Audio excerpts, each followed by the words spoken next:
Good morning. Hey, little history of the periodic table of elements.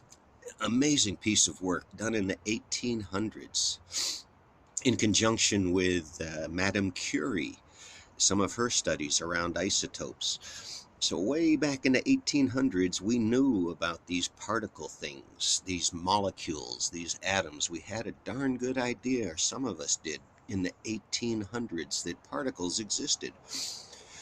It came from before then.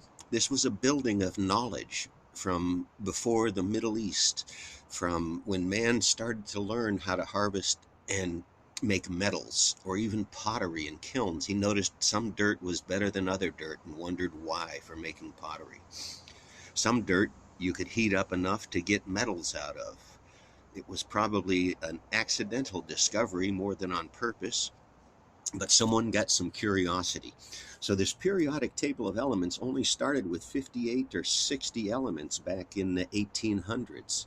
Now we've doubled that number of elements. Some of them are theoretical, but it's still amazing because we've found that they exist using the study of nature, which we generally term as science. So what did those elements mean? Those elements are the building blocks of life itself on this planet. Now, at the time, they didn't realize it. They were looking for metals. They were looking for ways to turn metals into gold. Alchemy was still a thing back in the days. Alchemy was the basis of some of the sciences we have today because people were curious about what things did. So, those table of elements was one more piece of man's history that has taken us still to this day to try to figure out how they combined into us. How billions of years ago life started on this planet. Those elements were one more key to that question. Amazing man. Dmitri Mendeleev put this together.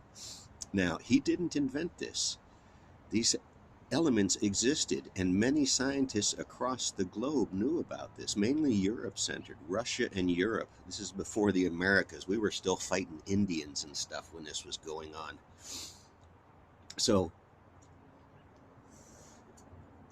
elements matter. Elements are amazing because they make us. The hundred and some odd elements that we know of, and the thousands of isotopes right next to those elements that rarely go discussed.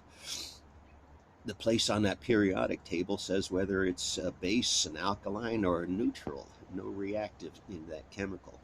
It's set up based upon electrons on the outside of the molecules. It really is an interesting piece of work, and the background and the history. In the 1800s, people were looking at this. Where are we now? 2000 something, 19, right?